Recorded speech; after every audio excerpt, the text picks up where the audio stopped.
Thank you very much, State Bank of India, for inviting me to be joining you on the 11th edition. I wish you all success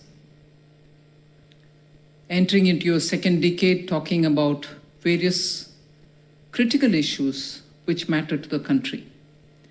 This time, of course, you're talking about making aspiration of Vikasit Bharat a reality. There cannot be a more relevant topic for the current era and for the path that all of us together will have to take, so that by 2047, when we mark 100th year of India's independence, we would see a well-developed India which all of us can be proud of and which our younger generations deserve, because India's aspirations have, if anything, progressed steadily, but I would think a bit slowly. So there's reason for us to contemplate as to how we can make this aspiration, a generational aspiration, a reality. So in that context, there are a few things that I'd like to share with you all on how we see from the government's point of view on what are the kind of things that we can do and how we, from the government again, hoping to build this path so that it becomes easy for all of us to work together and achieve what is an aspiration today, but as a reality by 2047. I'll only repeat some of the fundamental facts which all of us are quite familiar with, but more to set the tone and background for what I want to share with you. 2013-14, we saw India in the 10th position, 10th largest economy. Post that, we grew rapidly, and by 21-22, we've reached the 5th position. Hopefully, in the next few years, we will be reaching the 3rd position. And banks, of course, play a very crucial role in helping the country move forward and not in the usual pace. We have to move forward comprehensively, touching every sector of our economy so that we can achieve the goal that we are hoping to reach. It's important also equally to recognize, as the chairman himself said, CMD himself said, that Indian banks have recovered and recovered to give a message to the world that it is possible if only professionalism and high moral ethics are maintained in our banking structure, that even if we were in very distressed situation, the twin balance sheet problem has been referred to by Mr. Sethi. From that, in a very systematic fashion, with the policy of the government, banks were able to come out, companies were able to come out, the economy started feeling the relief of the stress being taken out of the banks. And therefore, today, the profitability of scheduled commercial banks is at a decadal high, with a return on assets at 1.3% and a return on equity at 13.8%. Also, the gross MPAs have declined to a 12-year low to 2.8%. In some banks, it's even better. Others are also catching up. Now, comprehensive reforms have been taking place from the government side and also from RBI. And that has actually shown how resilient our banks are. And therefore, I think the steps that have been taken, I'm not going to spend time on, but there are some important steps which we may want to plan to take from now together. So foundation being laid very strongly for the Indian banking sector, I think it is possible for us to first understand and appreciate that it is possible to make this dream to become a reality or aspiration to become reality because your pathway is laid on solid grounds. Two examples I'll take is the Insolvency and Bankruptcy Code and also looking at the NARCL, which was formed I will elaborate on it a bit later, but the amalgamation of the public sector banks also came in timely, but now I'm able to say with the benefit of hindsight that came in timely. But when it came in, we were wondering, because even as it was settling in the ground, you had COVID, and 2019 being one of the election year, there were challenges of liquidity being available in the market. So at that time, the amalgamation had to be given extra attention, both by the banks concerned and also by the Department of Financial Services. So today we are able to say these steps have given us that ground of solid, well-laid path with which we can go moving around, expecting to make a reality of our aspiration. However, I would want to say between 2014 and subsequently, a step taken by the government in making financial inclusion a very big effort, in which every bank, of course, participated, and as a result, we were able to reach certain levels of financial inclusion with which you see the traction obtained by the economy. Just to recall, the financial inclusion and formal identification was recognized as a problem even in 2008.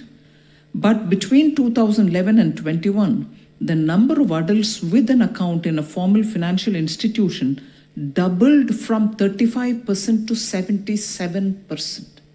So the problem was recognized even in 2008, but the rapidity with which the inclusion happened is actually between the years 11 and 21.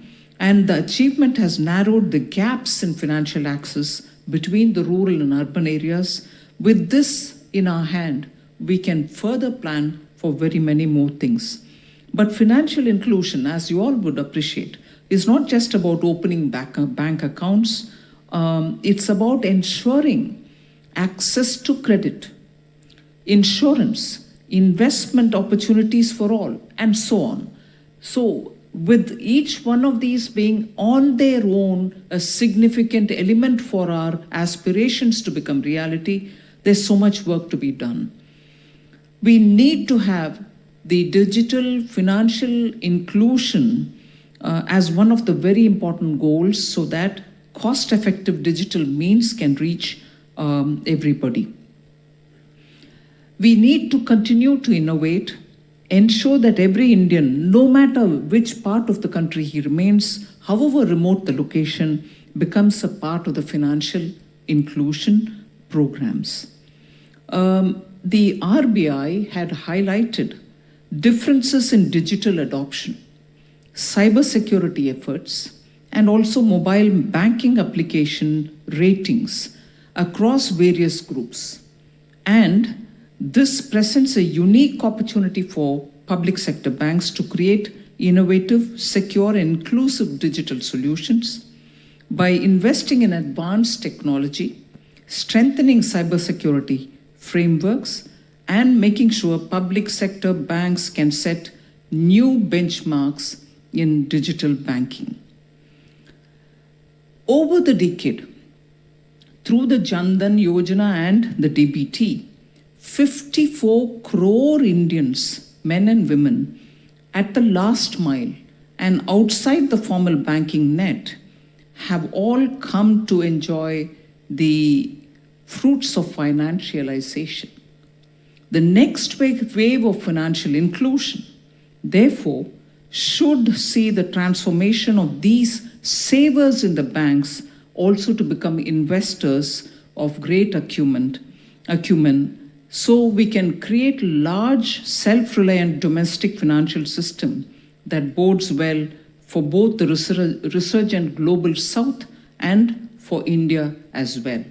So that will be a unique Indian way where banks will promote their deposits as much as once the habit sets in, you're able to see that funds can be deployed by small retail investors as well. You already see that wave setting pace.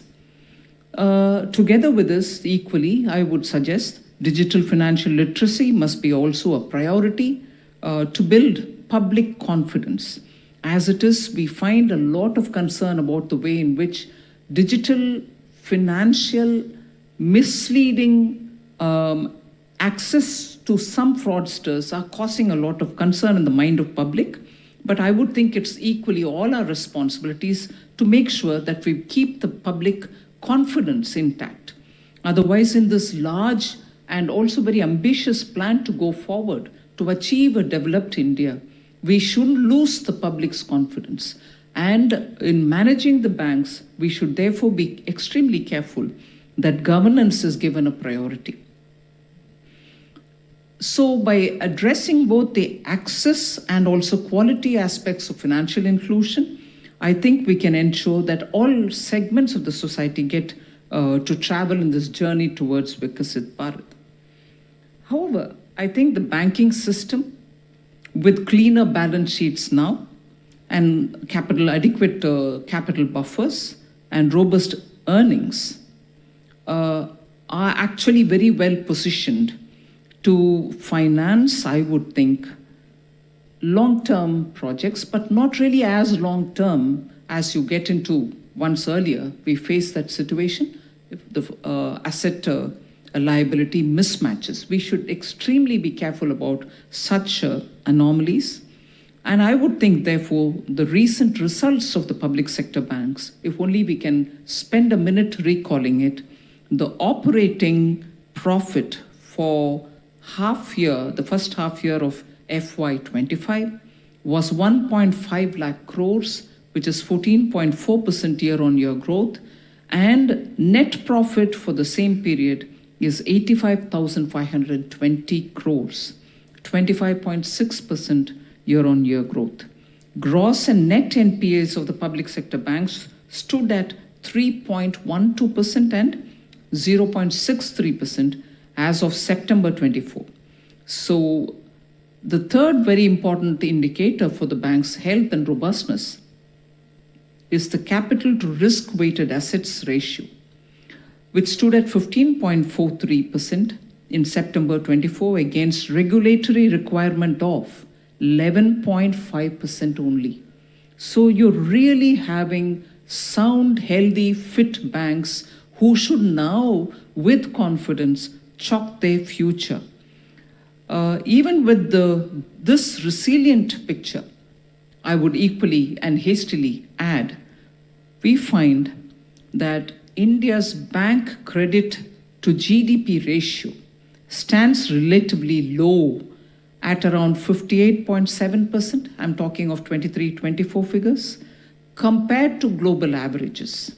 This underscores a significant opportunity for financial deepening and credit expansion within the economy, which is awaiting for us to exploit. By addressing the credit demands arising from infrastructure development and underserved segments, banks will play a crucial role in fueling the next phase of India's growth. Equally, digital credit can be a powerful tool to cultivate economic opportunities. An IMF research said an increase in digital financial inclusion in payments alone leads to a 2.2% rise in average economic growth, perhaps driven more by the consumption channel and also by greater formalization. So the underserved credit regions are some things which, again, the banks and their boards will have to look at with a discerning eye. The share of rural areas, primarily Tier 5 and Tier 6 centers, and semi-urban areas, including Tier 2, 3, 4 centers, in the total credit of scheduled commercial banks is relatively low at 17.7%, December 23 figures. So the credit flows to these areas could benefit immensely from the evolving financial innovations. So these are areas which are waiting for banks to come and extend them, these facilities, but we are yet to go there. So the government is well aware that the need for financing growth has certain limitations in the domestic market. So to this end, we have taken a liberal approach and have considered some of the domestic players to access finance through the GIFT City. The initial attempt has shown encouraging results. I just want to highlight that with foreign FII preferring stable offshore locations, GIFT City has emerged important center for mobilizing finance. This will further be expanded as well. Banks, again, form the most significant and predominant source of finance for businesses in India. I will say a few things on which I would like the bank managements, particularly of SBI, to pay a bit more attention. Banks need to be equipped to deal with the flow of distressed assets, and the markets need to be equipped to channel investments into the reconstruction and revival of such assets. This is where the NARCL can be used. As it is, NARCL has so far acquired 18 accounts with loan exposure of around 92,000 crores, while offers on assets worth 1.25 lakh crore are at different stages of acquisition. Due diligence and evaluations for assets of around 40,000 crore are underway. The establishment of a government-backed company for the aggregation and resolution of distressed assets will further improve liquidity and competition in the market. This was my feeling when we set up the NARCL. This is my feeling today, but I can very clearly comment that there can be more ambition in banks to offer and for NARCL to be more proactive in getting this working far more efficiently and speedily. This is where I would like the public sector banks to give a bit more time to effectively leverage the advantage NARCL gives for us. The other thing is about small ticket loans. The big tickets, big targets are anyway for banks to attract and for them to also approach the banks. But supporting the MSMEs through innovation and credit assessment is a very important step. I would like to highlight this as small ticket loans enable entrepreneurship and employment generation, and therefore they must get due attention. India's economy, in its traditional ways or modern ways, and in its latest absolutely frontier technology ways as well, depend a lot on MSMEs. We need to be sensitive for their needs. The banking sector has relied heavily on collateral-based lending models. I say this in the context of MSMEs because I will elaborate. This approach, while effective in certain cases, does not always align with the unique needs and financial structures of MSMEs.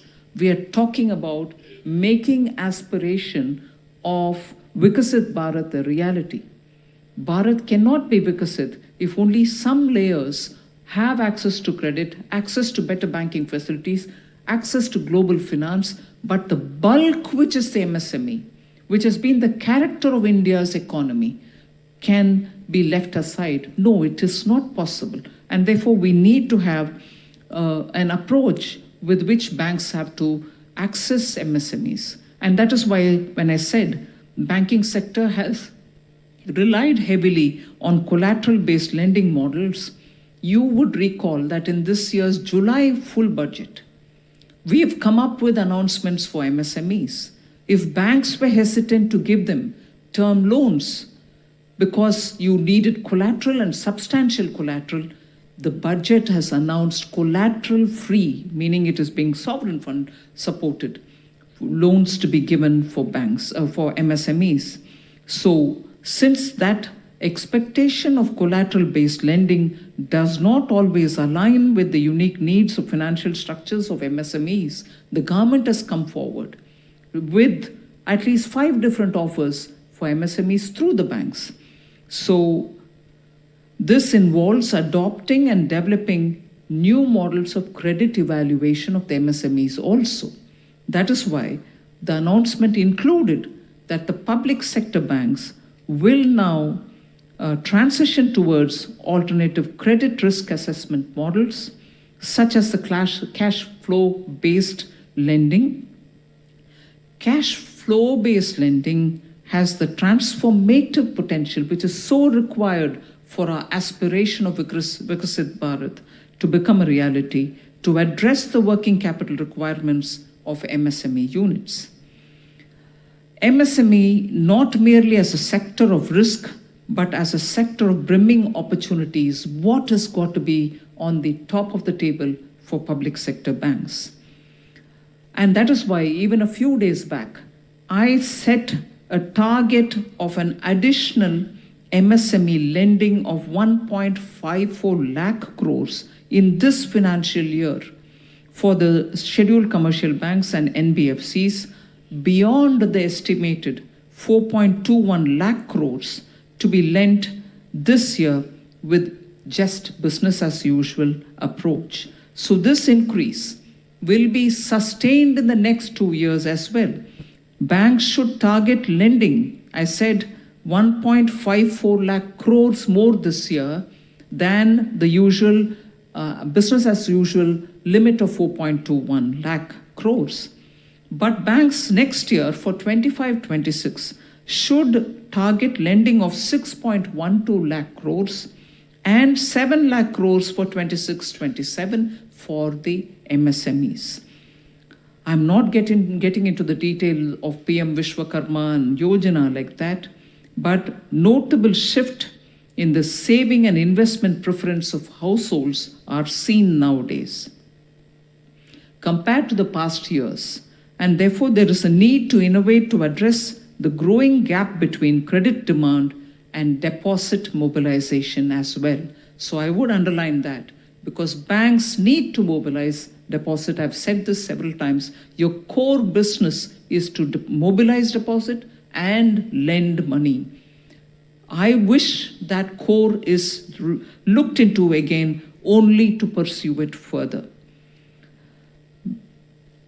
The one important point is banks should serve as vital pillar of trust building with the public. I've said this in the morning as well. I think it is important to increase this. And trust should be built by the way you offer your portfolios, by the way you offer your service, and by the way you look at each customer's requirement without clubbing them into one class, particularly in the context where banks facilitate the distribution of insurance products. I wish to say this for due consideration of the bank's boards. While this model has significantly contributed to improving insurance penetration across the country, it has also raised concerns about instances of misselling, and I would say added or contributed in indirect ways of increased cost of borrowing for the customers. So banks will have to look at it with a lot more emphasis on their core banking activities and not burden customers with insurances which they don't require. So banks must prioritize on transparency, ethical practices, and clear communication strategies for us to earn the trust of the people. Corporate governance is a point I don't need to emphasize on. That is what has restored the banks to what they are today. We need to get back to being professional in the way in which we govern ourselves.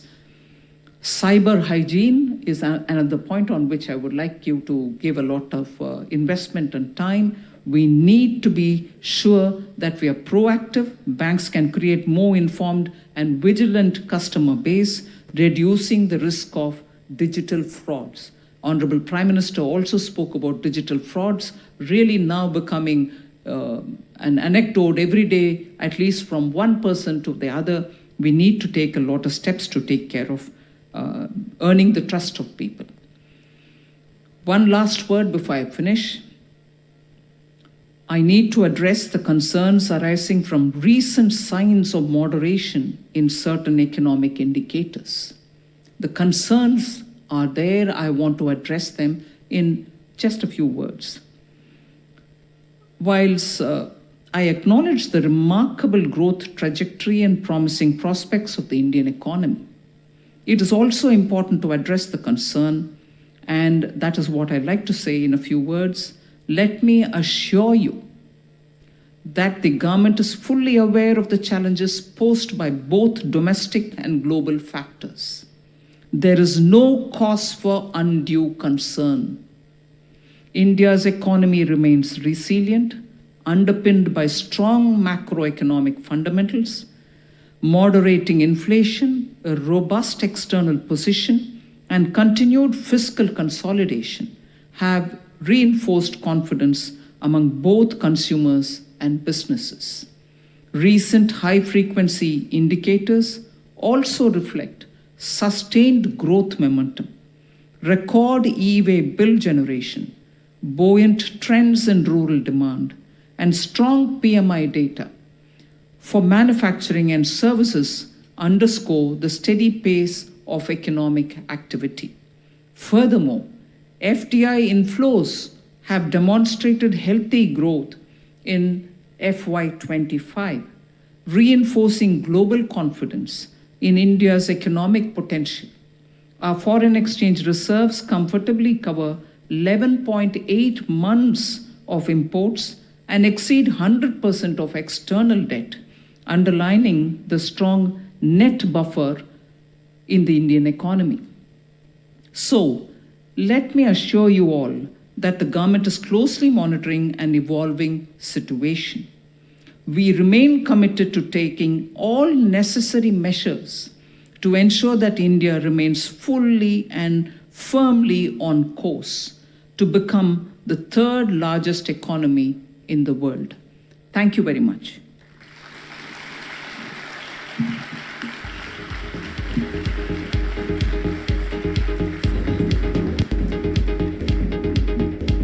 Thank you, ma'am. I'm sure I speak for everyone in this room when I say that it's always a pleasure to hear your thoughts.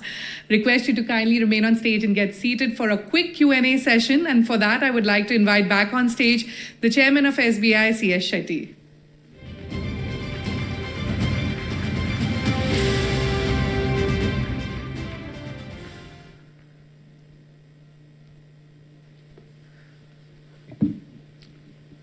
Ma'am, quite a few takeaways from that. I actually have written many things, but I don't want to go into several aspects of economy, what you mentioned. But I would definitely want to start off with what you mentioned at the end in terms of the moderation of economic indicators. But I just would like to mention two things from our own experience in SBI, ma'am. SBI being, as you mentioned in the morning, a proxy to the Indian economy. Today, we have witnessed one of the largest growth in MSME credit. That is, and a few other things what you mentioned in terms of moving from collateralized lending to cash flow-based lending. In the last 6 months of launching a digital, fully digital journey, we have done 32,000 crores worth MSME loans. I think this is something what I would like to bring to your notice. And the third piece, ma'am, from our pipeline of corporate credit and MSME credit, we have 6 lakh crore worth loans under sanction and disbursement. So which gives confidence, in terms of what you mentioned, in terms the commitment what the government of India has, and also the confidence of the investors in the Indian economy is intact. Ma'am, I'll just have a couple of questions before I open it to the audience. The first one, ma'am, is the progress made on fiscal consolidation. Our economic research team tells me that tax to GDP of the center is now the best in 17 years. And most remarkably, India is perhaps one of the few countries, or the only country that witnessed a clear path of fiscal consolidation. So my question is, do you think India's sovereign ratings needs an upgrade if we make an honest comparison of similar metrics across nations? For example, countries with debt metrics that are much worse than India are rated higher. Would like to hear from you, ma'am, on this. I will readily agree, yes, we need to have our ratings improved. But it is something which will have to govern the considerations of those who do the rating globally. For an economy, particularly when the entire globe has been hit by COVID, subsequent wars, subsequent disruption in supply chain, subsequent Red Sea, and other disruptions, for an economy to maintain, and that to a large economy to maintain the pace of growth of its GDP, gives enough reason and more for its ratings to be better considered. However, of course, they are independent, they are making their own evaluations, so it is for them to also look at all the factors which go into consideration and rating per se. But equally, as you spoke about the fiscal consolidation, I want to take this opportunity to say there are also some sections within India which thinks that there is too much of fiscal tightening. And there are comments about, is that a reason why there could be a possible slowdown? I want to assure you, fiscal consolidation is not done without any consideration about growth. Growth is important, and I think we've held it from the beginning, that we need to give growth a priority. This is a discerning audience here. And I want to say there is no question of us tightening fiscally. On the contrary, during COVID, we saw economies which opened up the purse string. And today, you also see them getting too many different considerations and stresses on them to see how best they can consolidate fiscally. We've been careful about it, but being careful is not being tightened about it. Being careful about your fiscal situation is fundamental for economies like India, which have to get their macroeconomics right so that we are not looked at as one of those, easy-go republics. Even developed economies could not consolidate fiscally after you will pardon me if I use the word, flamboyance with which they dealt with during the COVID time. We wanted to be responsible, yes, but that is not tightening. That again brings me, the effort what was been done during COVID period. For instance, ECLGS, from our own experience, at one point of time, the disbursement under the ECLGS was 45,000 crores. Today, ma'am, it has witnessed lowest NPA levels, and almost 35,000 crores got paid off. This is a remarkable scheme you mentioned. I think we have not used the helicopter money. We have used our prudent way, and I think it has millions of SMEs jobs have been saved. But one thing, when we talk about if all the CEOs are asked in the banking and financial services space, what could be, or even across the industry, what is the topmost on their agenda, apart from cybersecurity, is the climate transition risk. And while India has, we all have stated that energy security is paramount for us, we are much ahead of our commitments in terms of, COP26. But one thing what we were thinking, ma'am, that we have very clear objectives to transition to less carbon economy. But in this context, can we think of having a green national infrastructure pipeline in line with NIP? Also, ma'am, what are the expectations from the banks? Well, that's a suggestion worthy of consideration. I'll certainly go and have a complete discussion, if necessary, invite you all to come and give us your ideas on it. Green transition is definitely a big challenge. India has given its commitments, very ambitious commitments. improved commitments from Paris to Scotland. I'm also keenly watching what is going on now in Baku. Many countries seem to be pulling off from there and pulling out of participation. It is worrying because if it is such a concern, and it is a concern, I'm not for a minute questioning if climate is a concern at all. It is a concern. But on this issue, if you're not able to arrive at a global consensus, climate like COVID is not confined to one country. It is going to hit the entire planet. And if we are not able to arrive at something which all of us can accept to and readily commit ourselves to, it's very worrying that we are not able to form any consensus. Equally, just because we are not able to form any consensus, I think unilateral measures, like the way the CBAM has been spoken about, measures being taken for environmentally friendly products to be produced, and only will they be allowed to be imported in European economies, are very severe steps being taken with no consensus being arrived on them either. So unilateral measures in the absence of consensus is a poor way of dealing with a global problem. And I would think there should be a quick and intense rethink on such measures. Thank you, ma'am. If you permit, we'll just take quick 2 questions from the audience. Any questions?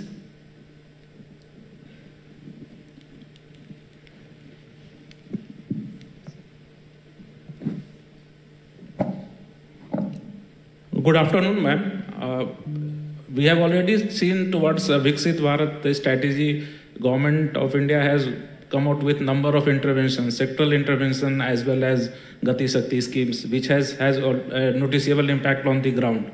But with the new government coming in US, and there is renewed talk in market of faster China plus one strategy being adopted by a number of foreign companies. Are we thinking of some additional measures? Well, at this moment, I'm closer to preparing for the budget. I wouldn't be able to comment on it.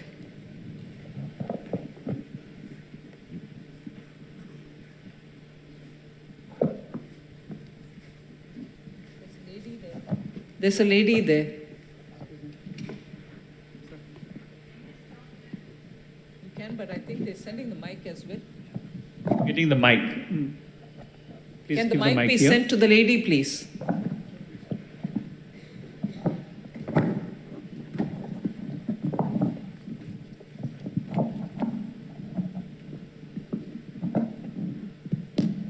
Hello, ma'am. Thank you for the speech, first of all. And I would like to congratulate the entire FinMin and DFS and all public sector banks for the remarkable performance, especially post-COVID. And you yourself mentioned many profitability numbers. I would also like to add that in general, the market perception is that PSU banks have performed better than private banks in the second quarter. So that's also a commendable job, and especially SBI. So now if you see SBI and many other PSU banks, but led by SBI, they're growing faster than private banks. This has not really happened before. So loan growth of SBI today is 16% versus, if you see the top 4 private banks, one of them is growing in line with SBI and all others are growing lower than SBI. So in that case, if this strong growth has to continue for say the next 2 to 3 years, and if PSU banks require capital, then what will be the funding process? Of course, they'll tap the equity markets, but in terms of some banks maybe hitting the minimum government holding requirement, how do we take that forward? That's my question. Well, I think today there are ever so many options for raising monies. When you had lesser opportunities, you had to depend on government coming to give in money and support the banks. The professionalism with which such monies were handled left a lot to be desired with. But in the last 5-6 years, you find Indian banks not wanting to ask for government to fund them, and they have shown so many different innovative ways with which They've gone out to the market to get. In fact, when I spoke, I did refer that Gift City also provides immense opportunity. Chairman Smt Sethi Saab was telling me about how they are looking at raising money for green bonds.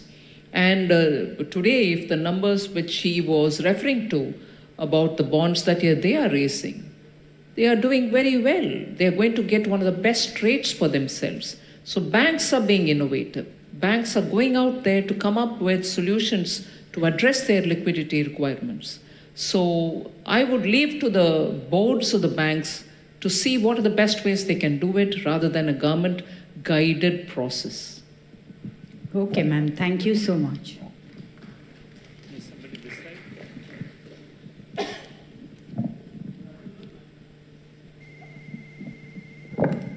Yeah. Good afternoon, ma'am. First of all, congratulations for the milestones being achieved by the present government since 2014. Significant milestones have been achieved from 10th position globally in the economy to we have reached 5th position. Shortly, we are going to reach 3rd position globally. That's a great achievement. And echoing what chairman sir asked about rating upgrade, what should we do more for an upgrade in our sovereign rating? That's my question. Well, I think we should speak about our strengths and also the challenges. There should be more people other than from government talking about it, writing about it. Independent observers of the Indian economy should also speak about. It's not purely a government's job, and well, the government will do its job. It's not purely a government job to convince rating agencies with facts, because it is important independent agencies also talk about India's strength. Because India being a democracy, you find varying voices, all of which go into the making up of minds, because not just data, but also the sentiments, the assessment made by independent observers, all of them, I think, contribute towards the decisions of these rating agencies. So the more people who observe Indian economy, more scholars who look at it with a discerning eye, should all write and speak about it. Thank you. We'll take one more question. I think ma'am has a flight to catch. Good evening, ma'am. Ashok Mitran from the Hindu. I'll ask Mr. Sethi. Of course, you will ask the question. You will, please. Yeah. But I was wondering how, and if Shireen would pardon me, how sitting right before me, she's not raised her hand till now. And she has now. So obviously after that, the mic can go to Shireen. We have not told Shirin not to ask questions, ma'am. Let me tell you. SBI is always playing safe. Ashok Mitran from the Hindu. E-commerce exporters report complex processes and higher compliance cost, which is trumping their competitiveness vis-a-vis China. With the government's interest in MSMEs and e-commerce, is there any regulation that we can expect from the government on that front? Well, I think the Commerce Ministry is talking about it and also looking at the representations which they have received. I'll wait for their observations to come out after they look into the memorandum and everything else.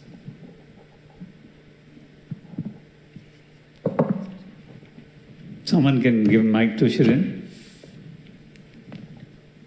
Thank you very much, ma'am. I was holding myself back thinking that this is an SBI event, so we won't ask the questions, but thank you for the opportunity.